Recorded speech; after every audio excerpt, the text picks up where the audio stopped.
Jake Miller walked down the long metal corridor of the Galactic Academy, his footsteps echoing in the quiet hallway. Students from dozens of different alien species pressed themselves against the walls as he passed. Some whispered in languages he could not understand. Others just stared with wide eyes filled with fear.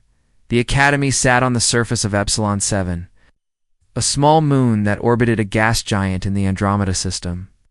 Through the large windows that lined the corridor, Jake could see the swirling clouds of the massive planet below. He thought it was beautiful, but he missed the blue skies of Earth. Jake had been at the Academy for only 3 days, but already he could feel the weight of everyone's attention. He was the first human to ever attend the prestigious school. Most aliens in the galaxy knew about humans, but they had never met one in person. What they knew scared them. Earth was classified as a Class 12 death world. That meant it was one of the most dangerous planets known to exist. The gravity was crushing by most standards. The weather could kill without warning. Predators roamed every continent. Even the plants could be deadly. Most aliens could not survive on Earth for more than a few hours without special equipment. Humans lived there. They were born there. They called it home. A group of Altarian students moved quickly out of Jake's way as he approached. Altarians were tall and thin, with pale blue skin that seemed to glow in the artificial light. They communicated partly through telepathy, which made them sensitive to the emotions of others. Jake had heard that his presence made them nervous, because they could sense something they called controlled violence in his thoughts. Jake did not feel violent, felt lonely and out of place. But he supposed that millions of years of evolution on a deadly planet had left marks on the human mind that other species could detect.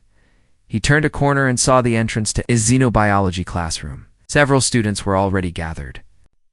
Outside, talking in hushed voices, they fell silent when they saw him coming. Gordek, a Thurian student who stood nearly 3 meters tall, was among them. Thurians looked like walking mountains of muscle and bone, but Jake had learned they were actually herbivores. Despite his impressive size, Gordok seemed nervous around Jake. The big alien tried to hide his fear behind jokes and loud laughter, but Jake could see through the act. "Hey there, Deathworlder," Gordek said with forced cheer. "Ready for another exciting lesson about how soft and weak the rest of us are compared to your species?" The other students laughed, but it was not a happy sound. Jake managed a small smile and nodded politely. He had learned not to respond too strongly to comments like this. Strong reactions made the aliens even more afraid. "Just here to learn, same as everyone else," Jake said quietly. A small, insect-like student named Nixie clicked. Her mandibles together in what Jake had learned was the Catherian equivalent of nervous laughter. Catherians were about the size of a human child, with 4 arms and large compound eyes. They were incredibly intelligent, but physically fragile. "Of course you are," Nixie said in her high, chittering voice. "Just try not to accidentally kill any of us while you're learning, okay?" Jake felt a familiar pang of sadness. He had hoped that coming to the academy would help him make friends from other worlds. Instead, everyone seemed to think he was some kind of monster waiting to snap. The classroom door opened, and Professor Zektar emerged. The Vrexian instructor had 6 limbs and a crystalline exoskeleton that reflected the light in rainbow patterns. His species was known for their logical minds and scientific approach to everything. "Please enter and take your seats," Professor Zektar said in his precise musical voice. Ouch! "We have much to cover today." The students filed into the classroom, and Jake noticed how they arranged themselves. Without seeming to plan it, they all chose seats as far away from him as possible. Jake ended up sitting alone in the front row, which only made him feel more isolated.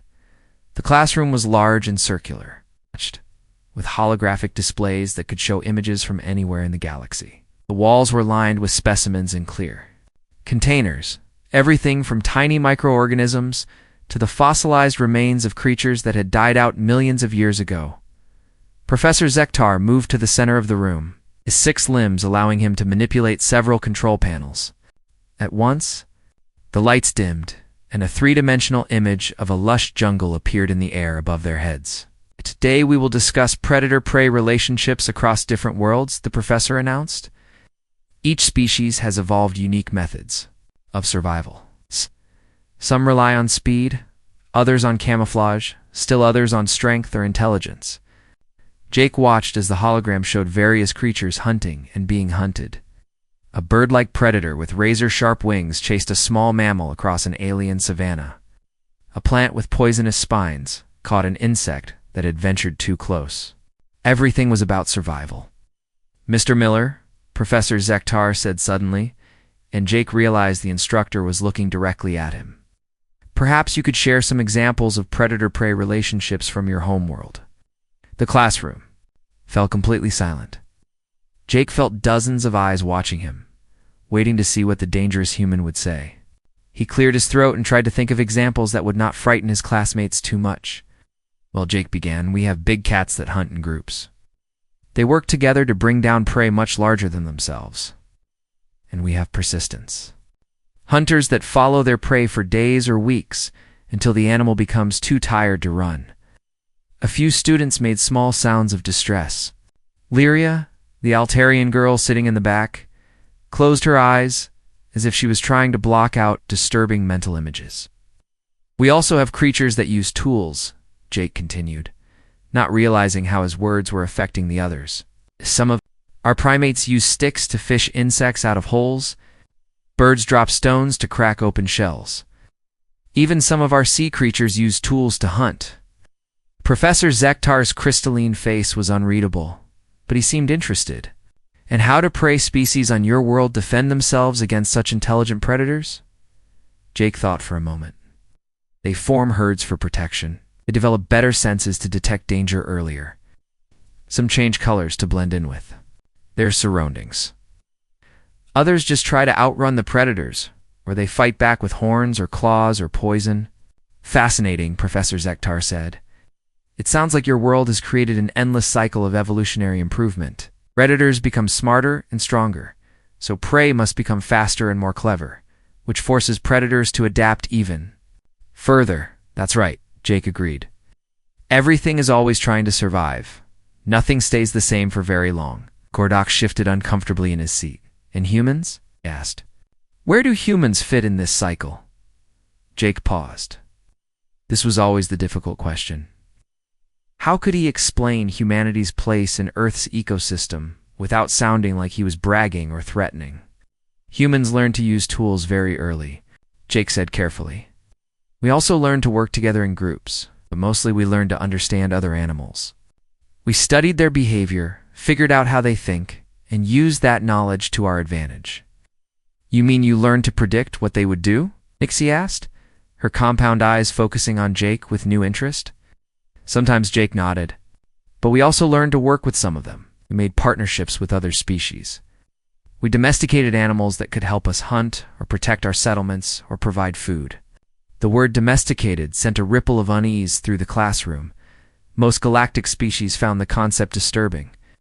The idea that one species could completely control another was seen as unnatural and cruel. Professor Zektar seemed to sense the growing tension in the room. "Very interesting perspectives, Mr. Miller. Thank you for sharing your world's approach to survival." The professor moved on to examples from other planets, but Jake could feel the weight of suspicious stares on his back. He had tried to be honest, without being frightening, but he suspected he had failed. As the class continued, Jake learned about the hunting methods of creatures from dozens of different worlds. Most of them seemed simple compared to what he was used to on Earth. A few students asked questions, but none of them directed their questions to Jake. Near the end of the period, Professor Zektar made an announcement that caused everyone to sit up straighter in their seats. "Tomorrow, we will have a practical demonstration," the professor said. "I will be bringing in a live specimen so that you can observe predatory behavior firsthand. This will be an excellent opportunity to see the theories we have discussed put into practice." The students exchanged worried glances. Live demonstrations were rare at the academy and usually involved creatures that were considered extremely dangerous. Jake noticed several of his classmates looking at him with new suspicion, as if his presence had somehow influenced the professor's decision to bring a real predator into their classroom. As the class ended and students began filing out, Jake heard fragments of whispered conversations. Someone mentioned that they were considering asking to be transferred to a different section. Another student wondered aloud if the human's presence was making their classes more dangerous. Jake gathered his things slowly, giving the other students time to leave ahead of him. He did not want to make anyone more uncomfortable than they already were. Jake woke up early the next morning to the sound of excited chatter in the corridors outside his dormitory room. He could hear students talking in at least 6 different languages, but the tone was the same in all of them. Fear mixed with curiosity, he dressed quickly and stepped out into the hallway. The dormitory was busier than usual, with students gathered in small groups, whispering and gesturing. When they saw Jake, most of the conversation stopped. Some students nodded politely before hurrying away. Others just stared. Jake made his way to the cafeteria, hoping to grab some breakfast before his first class. The large room was filled with the usual morning crowd, but something felt different. The energy was electric, like the moment before. A thunderstorm. He picked up a tray and moved through the food line, selecting items that looked familiar enough to eat. The Academy's food processors could create meals suitable for dozens of different species. But Jake still missed the simple flavors of Earth food. As he looked for a place to sit, he noticed that several tables of students were engaged in heated discussions. He could catch fragments of their conversations as he passed. "I heard it's a shadow maw from Nix Prime," a Centaurian student was saying to his tablemates. "They can phase through solid matter." "No way," another student replied. "Professor Zektar wouldn't bring something that dangerous into a classroom. It's probably just a crystal wing from the asteroid belt." "My roommate heard from someone in advanced biology that it's a creature from the void sector," a third student added, "something they found drifting in space." Jake found an empty table near the window and sat down. The view of the gas giant below was spectacular, with lightning storms flickering through the orange and purple clouds. But he found it hard to focus on the beauty when he could feel so many eyes watching him. A shadow fell across his table, and Jake looked up to see Lyria standing nearby. The Altarian girl was holding her breakfast tray and looking uncertain. Her pale blue skin seemed to shimmer in the morning light. "May I sit?" she asked in her musical voice. Jake nodded, surprised. "Of course." Lyria sat down across from him, but kept her distance. She picked at her food without eating much. Jake could see she was struggling with something. "Are you okay?" Jake asked. Lyria looked up at him with her large silver eyes. "Need to ask you something, and I hope you will not be offended." "Go ahead." "The others think that your presence here influenced Professor Zektar's decision to bring a live predator to class. They believe that humans have an unnatural connection to dangerous creatures." She paused, studying Jake's face. "Is this true?" Jake set down his fork and considered the question. He had heard similar ideas before, usually from alien diplomats who visited Earth. The concept seemed to fascinate and terrify other species in equal measure. "Humans do have a history of working with animals that other species consider dangerous," Jake said carefully. "But it's not magic or anything like that. We just learn to understand them." "Understand them how?" "By watching their behavior." Learning. "What they need to survive?" "Figuring out how to communicate with them." Jake took a sip of his drink, which tasted like sweetened water. "On Earth, we have animals called dogs. They're descended from wolves, which are pack hunters. Thousands of years ago, humans and wolves started working together. We helped each other hunt and survive." Lyria's eyes widened. "You formed an alliance with predators." "Not exactly an alliance, more like a partnership. The wolves got regular food and protection. Humans got help with hunting and warning about danger. Over time, we bred the wolves to be more friendly and loyal. Dogs are one of humanity's best friends. But wolves are dangerous," Lyria said, her voice barely above a whisper. "They can be, but they're also intelligent and social. They understand concepts like loyalty and cooperation. Most animals aren't just mindless killing machines. They have their own needs and motivations." Lyria was quiet for a long moment, apparently processing this information.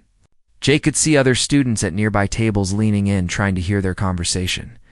"The others are frightened," she said finally. "They think that whatever creature Professor Zektar brings to class, you will somehow bond with it. Worry that you might try to tame it or control it." Jake felt a flash of frustration. "I'm not some kind of animal whisperer. I can't just walk up to any creature and make it friendly. It's not how it works. Then how does it work? Jake thought about his grandfather's ranch back on Earth, where he had spent summers as a child.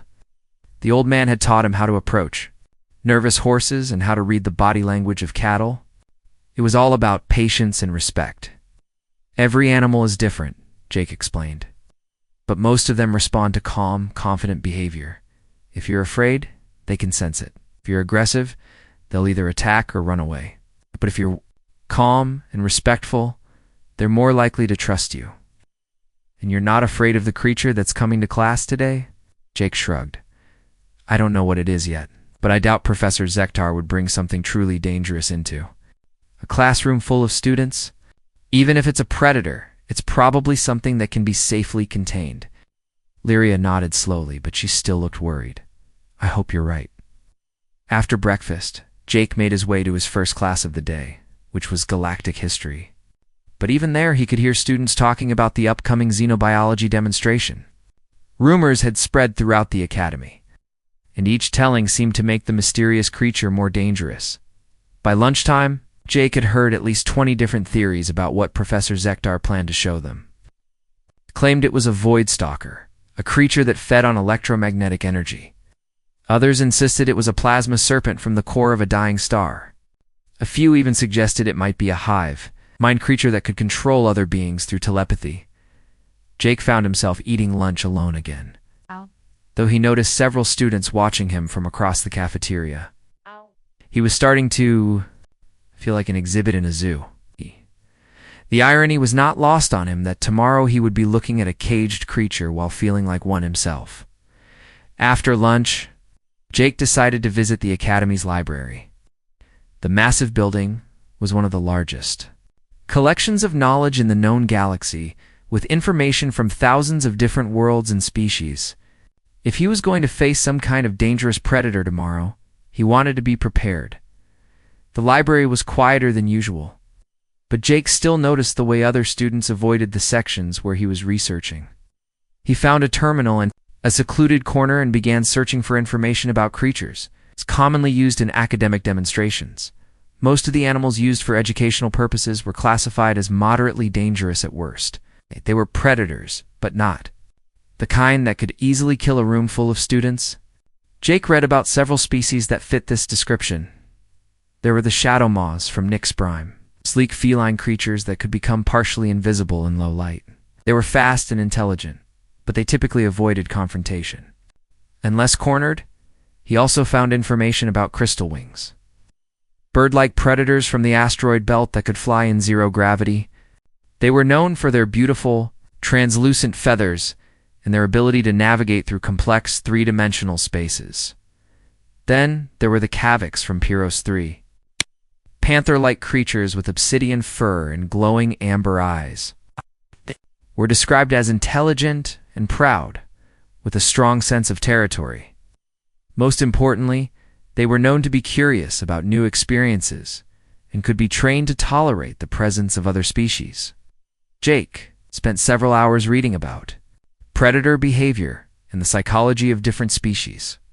Much of it was familiar to him from his studies back on Earth, but there were interesting differences in how alien creatures thought and reacted. As evening approached, Jake made his way back to his dormitory. The corridors were even busier than they had been that morning, with students moving in groups and talking in hushed, excited voices. He caught fragments of conversation as he passed. My cousin's friend saw them moving something big into the Xenobiology building. I heard they had to reinforce the containment systems. Professor Zektar requested extra security for tomorrow's class. Jake's room was in the human section of the dormitory, which was mostly empty since he was the only human student. The isolation was sometimes lonely, but it also gave him privacy to think and prepare. He sat at his desk and reviewed his notes from the library research. If Professor Zektar was planning to bring in a live predator, it would most likely be something that could be safely contained and observed. The Academy had strict safety protocols. No professor would risk their students' lives for a demonstration, but Jake also knew that what other species considered safely contained might be different from human standards aliens often used. More elaborate containment systems because they were more afraid of the creatures they were studying. A soft chime from his door interrupted his thoughts. Jake opened it to find Nixie standing in the hallway, looking nervous but determined. The small Catherian student was carrying a datapad and seemed to be working up the courage to speak. "I'm sorry to bother you," Nixie said in her high, chittering voice, "but I was wondering if I could ask you some questions about predator behavior." The Xenobiology classroom was packed when Jake arrived. Students who normally skipped classes were present, crowding into seats and standing along the walls. The air buzzed with nervous energy as everyone waited to see what Professor Zektar would bring. Jake noticed that his usual seat in the front row was empty, but not because students were avoiding him this time. Instead, they seemed to want a clear view of both him and whatever creature the professor planned to show them. He could feel dozens of eyes watching his every movement as he sat down.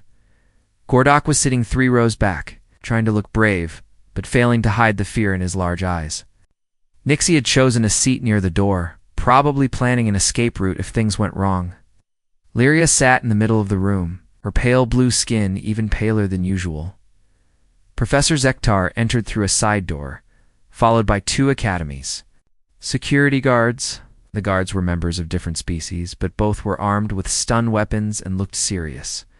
Behind them came a large wheeled platform covered by a dark cloth.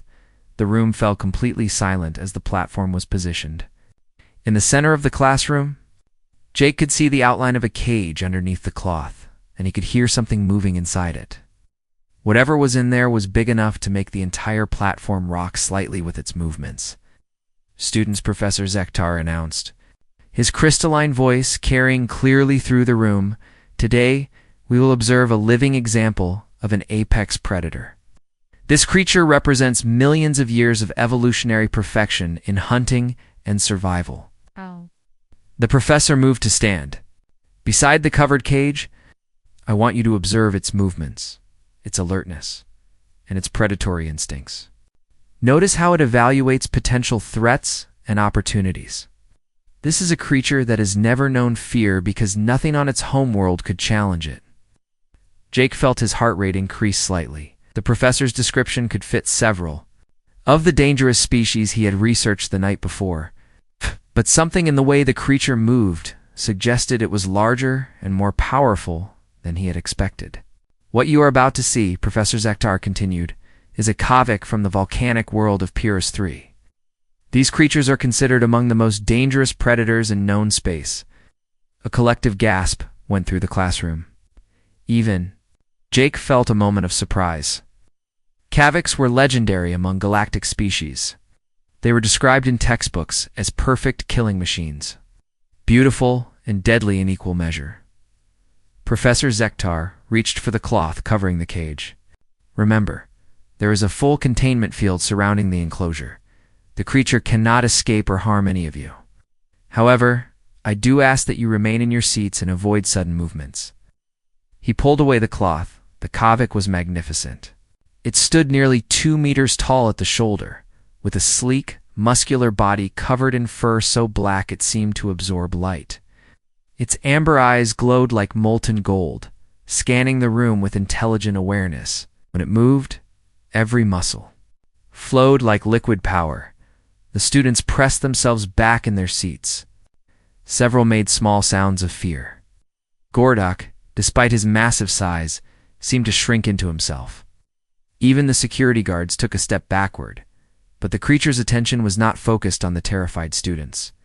Instead, its golden eyes locked onto Jake. The Kavik approached the front of its enclosure, moving with perfect silence despite its size. Its head tilted slightly as it studied the human, as if trying to solve a puzzle. There was something almost curious about its expression. Jake found himself leaning forward in his seat, fascinated by the creature's grace and intelligence. Everything about the Kavik spoke of deadly efficiency, but there was also something else, a dignity that commanded respect rather than just fear. "Mr. Miller," Professor Zektar said sharply, "please maintain a safe distance from the enclosure." But Jake was already standing, drawn by something he could not quite explain. The Kavik's eyes followed his movement, and Jake could swear he saw recognition there. Not the recognition of prey, but something more complex. "Jake, don't," Lyria whispered from across the room. Buddy barely heard her. Jake took a step closer to the containment field. The energy barrier hummed softly between him and the predator, but somehow it felt unnecessary. The Kavik showed no signs of aggression. Anything, it seemed as curious about Jake as he was about it.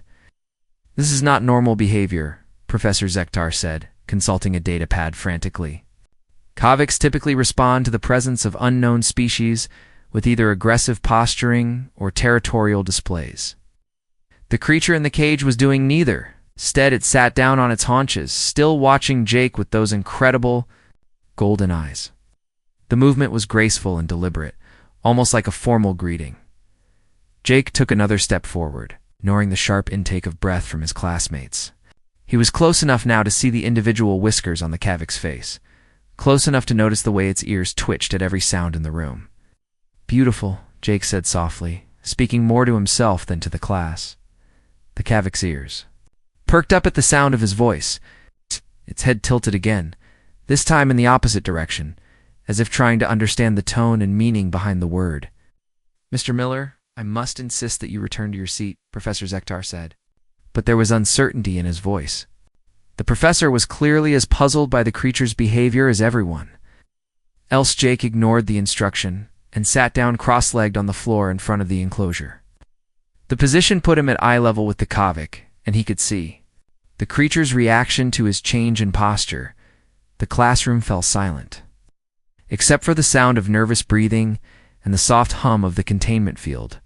Everyone was frozen, waiting to see what would happen next. The Kavik studied Jake for a long moment, then did something that made several students gasp out loud. It lay down, mirroring Jake's relaxed position. The massive predator rested its chin on its front paws and continued to watch the human with calm interest. "This is impossible," Nixie whispered. "Kaviks don't relax in the presence of other species. They're territorial hunters." But the evidence was right in front of them. The supposedly deadly predator was lying peacefully, showing none of the aggressive behavior described in their textbooks. Jake began to speak, his voice low and calm. "You're a long way from home, aren't you? Puros 3 is a volcanic world. All heat and lava flows. This place must feel cold to you." The Kavik's ears swiveled toward Jake's voice, and its eyes seemed to brighten. It made a soft sound, almost like a question. "You miss the warmth," Jake continued, reading the creature's body language the way his grandfather had taught him to read horses. "Being in a cage, away from everything familiar. That's got to be hard for a proud creature like you." Professor Zektar was frantically taking readings with his instruments, trying to understand what was happening. "The creature's stress levels are decreasing," he announced to the class. "Its heart rate is slowing to normal levels." Jake reached into his pocket and pulled out his lunch, a protein bar that he had saved from the cafeteria. He unwrapped it slowly, making sure his movements were visible to the Kavik. "I bet they're feeding you synthetic meat," Jake said, breaking off a piece of the protein bar. "Probably nutritionally perfect, but completely The Kavik's nostrils flared as it caught the scent of Jake's food. Its golden eyes focused on the protein bar with unmistakable interest. Jake found the feeding slot in the containment system, a small opening designed to allow food to be passed through safely. He slid the piece of protein bar through the slot and let it fall to the floor of the enclosure. The Kavik approached the food cautiously, sniffing it carefully before taking a tentative bite. Its eyes widened slightly, and it quickly finished the piece. When it looked back at Jake, there was something that looked almost like gratitude in its expression. "That's not possible," Gordak said from his seat. "Kaviks only eat fresh meat. They refuse processed food." But the creature was already looking hopefully at the rest of Jake's protein bar. Jake broke off another piece and slid it through the feeding slot. This time, the Kavik ate it immediately. Then something happened that no one in the classroom was prepared for. The Kavik began to purr. The sound was deep and rumbling, like distant thunder. It filled the classroom and seemed to resonate in everyone's chest. For a moment, the room was transformed from a place of fear into something almost peaceful. "How is this possible?" Professor Zektar asked, his voice filled with genuine bewilderment. "According to every study ever conducted, Kaviks are incapable of forming positive associations with unfamiliar species. Jake looked up at the professor, still sitting cross-legged in front of the purring predator. Maybe the studies were wrong. Maybe no one ever tried to understand them instead of just studying them. Lyria stood up in her seat, her telepathic abilities allowing her to sense the emotions in the room. The creature is not just calm, she announced. It's happy, content. I can feel its pleasure at the interaction. The Kavik had finished eating and was now lying with its head closer to the containment field, as close to Jake as the barrier would allow. Its purring continued, a sound that seemed to ease the tension in the room. Jake reached out slowly, stopping, just short of the energy barrier. The Kavik watched his movement. Word of what happened in Professor Zektar's class spread through the academy like wildfire. By dinner time, Jake found himself surrounded by curious students who wanted to hear the story firsthand. The cafeteria buzzed with excited conversations. In dozens of different languages, Jake sat at his usual table. But for the first time since arriving at the academy, he was not alone. Nixie had claimed the seat across from him, her compound eyes bright with interest. Lyria sat nearby, no longer maintaining her careful distance. Even Gordek had joined them, though the large Thurian still seemed somewhat nervous. "Tell us again?" "About the purring," Nixie said, clicking her mandibles in excitement. "Kaviks are not supposed to purr. What? It's not in any of the literature." Jake took a bite of his dinner, which tonight actually tasted decent. It started after I gave it some of my protein bar. The sound was incredible, like being near a powerful engine, but peaceful instead of mechanical. "But how did you know it?" "Would accept food from you?" Gordok asked. "Kaviks are supposed to be extremely particular about their diet." "I didn't know for sure," Jake admitted. "But it seemed curious about what I was eating. I figured that if it was anything like Earth's big cats, it might appreciate something different from its usual routine." Lyria leaned forward, her silver eyes reflecting the cafeteria lights. "When I read its emotions through my telepathy, I felt something I never expected. The creature was not just calm or content, it was grateful. It's genuinely grateful for your attention and respect." "That's what I don't understand," said a new voice. Jake looked up to see a Centaurian student named Beck approaching their table. Beck was tall and thin, with 4 arms and skin that changed color with his emotions. Right now, it was shifting between blue and green, indicating curiosity mixed with confusion. "May I sit?" Beck asked politely. Jake nodded. And Beck settled into a chair that adjusted automatically to accommodate his unique physiology. "I've been studying Kaviks for my advanced Xenobiology project," Beck continued. "Everything we know about them suggests they should have seen you as either prey or a territorial threat. Instead, it treated you like ... like a friend." "Maybe our information about Kaviks is incomplete," Jake suggested. "How much of what we know comes from actually interacting with them, and how much comes from observing them from a distance?" Beck's skin shifted to a thoughtful purple. "Most studies have been conducted using remote observation or brief examinations of captured specimens. Direct interaction has been considered too dangerous." "There's your answer," Jake said. "One ever tried to really communicate with them. How would we know what they're capable of?" The conversation was interrupted by the arrival of Professor Zektar himself. The Virexian instructor approached their table with quick, precise steps, his crystalline face reflecting the overhead lights. "Mr. Miller," Professor Zektar said, "I've been looking for you. Would you mind accompanying me to my office? I have some questions about today's demonstration." Jake exchanged glances with his new friends, then stood up. "Of course, Professor." As they walked through the corridors toward the faculty section of the academy, Professor Zektar seemed unusually quiet. His 6 limbs moved in perfect coordination, but Jake could sense tension in his movements. The professor's office was a fascinating space filled with specimens. Data crystals and holographic displays showing ecosystems from across the galaxy. Professor Zektar gestured for Jake to sit in a chair that molded itself to human proportions. "Mr. Miller," the professor began, settling behind his desk. "What happened today challenges everything we thought we knew about Kavik behavior. I've been reviewing the recordings and sensor data from the demonstration, and I find myself unable to explain what occurred." Jake shifted uncomfortably in his chair. "I'm not sure I understand what you're asking, Professor." the creature displayed. Behaviors that should be impossible for its species. Social bonding, acceptance of unfamiliar food, vocal expressions of contentment.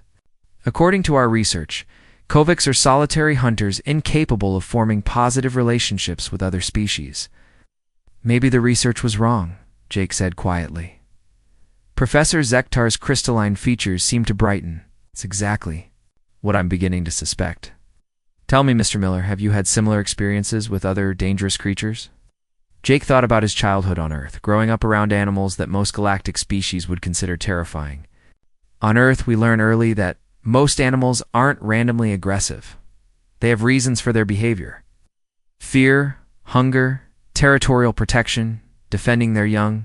If you can understand what motivates them, you can usually find a way to coexist. But Kaviks are apex predators, Professor Zektar protested. They don't need to coexist with anything. Maybe they don't need to, but that doesn't mean they can't. Intelligence and curiosity aren't limited to prey species. Predators can be just as interested in new experiences as any other creature. Professor Zektar was quiet for a moment, processing this information. I've been in contact with colleagues at other institutions who study Kaviks. They're very interested in what happened today. In fact, Dr. Lisa Adams from the Terran Research Institute has requested permission to speak with you. Dr. Adams? Jake asked, surprised. He knew the name from his studies back on Earth. Dr. Adams was one of the leading experts on interspecies animal behavior. She should be calling within the hour. I hope you don't mind, but I took the liberty of scheduling a holographic conference. This discovery could change how we understand predator psychology across the galaxy. Jake felt a mix of excitement and nervousness. He had never expected his simple interaction with the Kavik to attract attention from respected scientists. They were interrupted by a chiming sound from Professor Zektar's communication system. The professor activated a holographic projector, and suddenly the office was filled with the three-dimensional image of a middle-aged, human woman with graying hair and kind eyes. Professor Zektar, Dr. Adams said, her voice clear, despite the vast distance between them. Thank you for arranging this conference. And you must be Jake Miller. Yes, ma'am, Jake replied, feeling somewhat overwhelmed. Dr. Adams smiled warmly.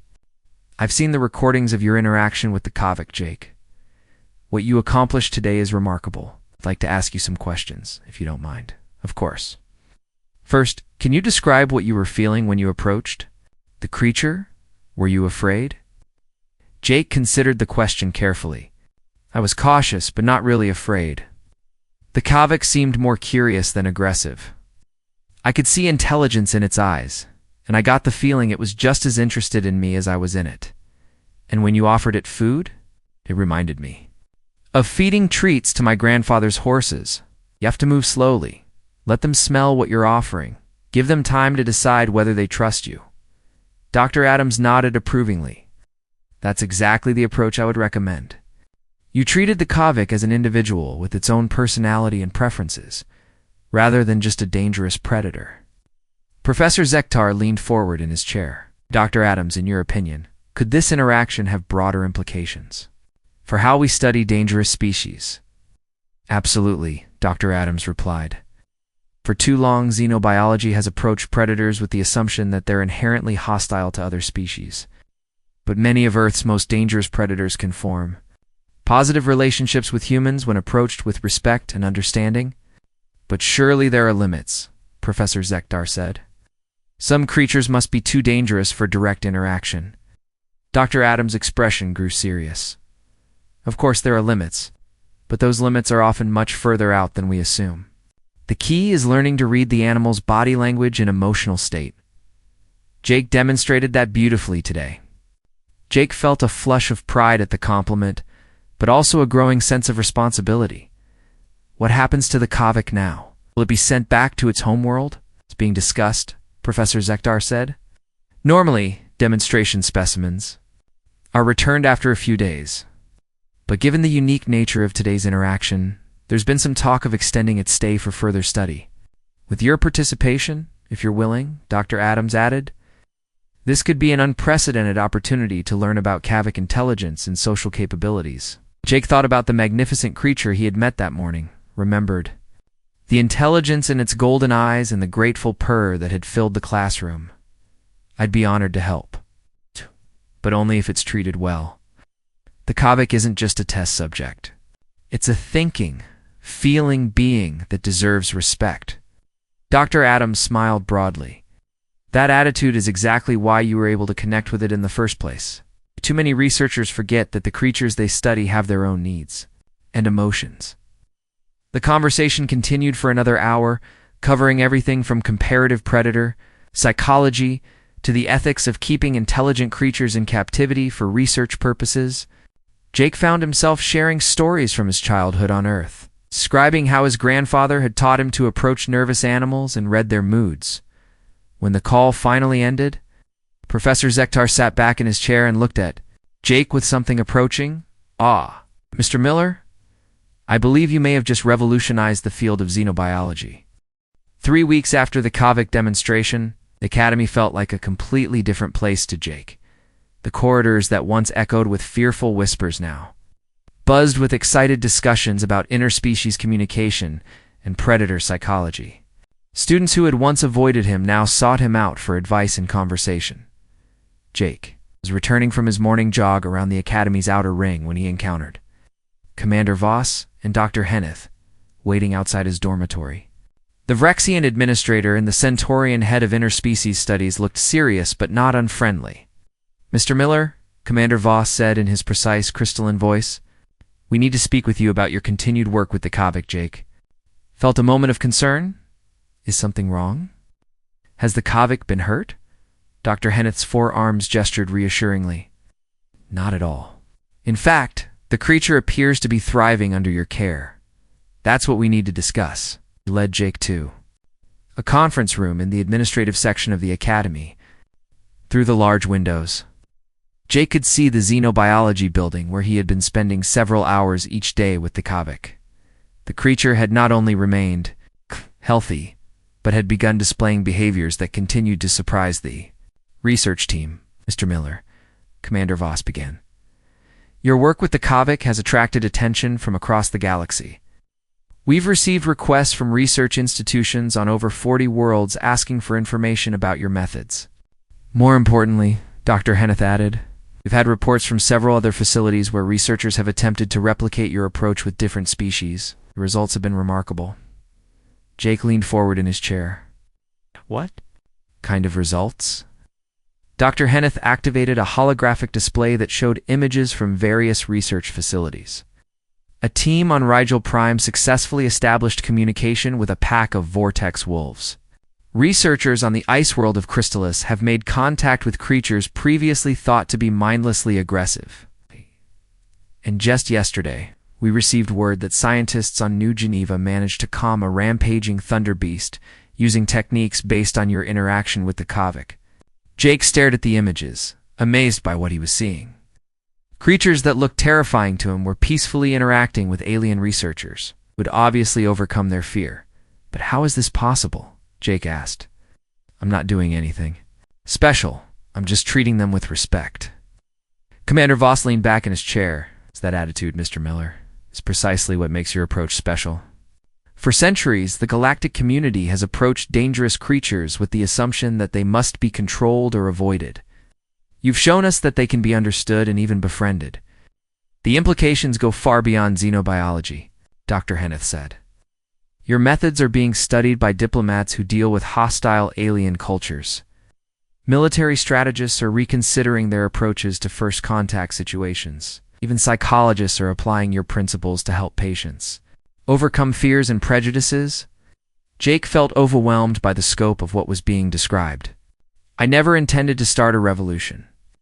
I was just trying to connect with one lonely creature. Sometimes the most profound changes begin with the simplest acts," Commander Voss observed. "But we need to discuss the future. The Kavik has been here for 3 weeks now, far longer than originally planned. Normally, it would have been returned to its homeworld by now. What's stopping that from happening?" Dr. Henneth's skin changed to a thoughtful blue color. "Several factors. First, the creature appears to be genuinely happy here. Our sensors show that its stress levels are lower than they were in its natural habitat. Second, the research value of continuing this interaction is enormous. And third, Dr. Hanneth paused, seeming uncertain how to continue. Third, Commander Voss finished. The Kavik has begun displaying behaviors that suggest it considers you part of its social group. In essence, it has bonded with you. Jake felt a warmth spread through his chest. Over the past 3 weeks, he had grown genuinely fond of the magnificent creature. What does that mean, exactly? It means, Dr. Hanneth explained, that separating you from the Kavik now could cause significant psychological distress to both of you. The creature has formed an attachment that goes beyond simple friendship. Like psychic psychology, such bonds are extremely rare and highly valued. Commander Voss activated another holographic display, this one showing brain scan data. We've been monitoring both your neural activity and the Kaviks during your interactions. The patterns are remarkable. Both of you show synchronized responses in areas associated with trust, affection, and protective instincts. Jake studied the data, amazed by the complexity of what had developed between him and the Kavik. So what are you proposing? We'd like to offer you a unique opportunity, Dr. Hanneth said. The Academy is prepared to establish a new research program focused on interspecies communication and predator psychology. You would be the director, working with teams of scientists from across the galaxy to develop and refine these new approaches. And the Kavik would remain here as your research partner, Commander Voss said. We've been in contact with the authorities on Pyros 3. They're fascinated by the reports of their planet's apex predator forming a bond with an alien species. They've agreed to let the Kavik remain at the Academy indefinitely, as long as it's treated well and its welfare is monitored. Jake felt a mix of excitement and responsibility. The opportunity was incredible, but he also understood the weight of what was being offered. What about my regular studies? I would continue as a student, but with a specialized focus on your new field, Dr. Hanneth explained. Think of it as creating your own major in applied interspecies relations. Before Jake could respond, his communication device chimed with an urgent message. Professor Zektar's voice came through clearly. Mr. Miller, please come to the Xenobiology lab immediately. The Kavik is displaying unusual behavior. Jake stood up quickly, worry flooding through him. Is it sick? I don't think so, Professor Zektar replied. But you need to see this. Jake ran through the Academy corridors, his mind racing with possibilities. When he burst into the Xenobiology lab, he found Professor Zektar and several other researchers. Gathered around the Kavik's expanded enclosure, the creature was pacing near the front of its habitat, making soft vocalizations that Jake had never heard before. When it saw Jake enter, it moved immediately to the closest point and sat down, its golden eyes focused intently on him. What's wrong? Jake asked, approaching the containment field. And watch this, Professor Zektar said, activating a holographic display near the enclosure. The display showed a 3-dimensional map of the Academy and surrounding area. The Kavik's attention immediately shifted to the hologram, and it began making more of the strange vocalizations. But there was a pattern to the sounds, almost like it's trying to communicate something specific, Jake realized. These aren't random sounds. Professor Zektar nodded excitedly. We think it's attempting to convey complex information. Vocalizations change depending on what part of the map is displayed. When we show its original habitat on Pyros 3, it makes one set of sounds. When we show the Academy, it makes different sounds entirely. Jake moved closer to the enclosure. Studying the Kavik's body language, the creature seemed agitated, but not distressed. It was trying to tell them something important. Can you show me the map of the Academy's perimeter? Jake asked. As the hologram shifted to show the outer boundaries of the Academy, the Kavik's vocalizations became more intense. Ow. It moved to a different part of the enclosure and pointed with its nose toward a specific section of the map. That's the southern perimeter, Professor Zektar noted. Near the research station where we study atmospheric conditions, suddenly alarms began sounding throughout the Academy. Emergency lights flashed, and Commander Voss's voice came over the communication system. All students and faculty report. 2 designated safety areas immediately. We've detected an incoming meteorite shower that may threaten the southern section of the academy. Jake looked at the Kavik in amazement. The creature had somehow sensed the approaching danger before. The academy's sophisticated sensors had detected it. How did you know? He asked softly. The Kavik moved closer to the containment field and made a soft rumbling sound that Jake had learned to recognize as contentment. It had warned its pack of danger, just as it would have done in the wild. Extraordinary, Professor. Zektar breathed. Kaviks must have sensory capabilities we never suspected. It detected electromagnetic changes, or vibrations, that preceded the meteorite shower. As the emergency sirens continued to wail, Jake placed his hand against the containment field. The Kavik pressed its nose to the barrier from the other side. As close as they could get to touching. "Thank you, Jake," said simply. The meteorite shower lasted for several hours, but the Academy's shields held. When the all-clear was finally given, Jake found himself surrounded by students and faculty who wanted to hear about what had happened in the lab. "The Kavik saved us," Nixie said in wonder. "It warned us about danger we couldn't even detect." "Protected its pack," Lyria added, her telepathic abilities allowing her to sense the creature's motivations. "That's how it sees us now, as family."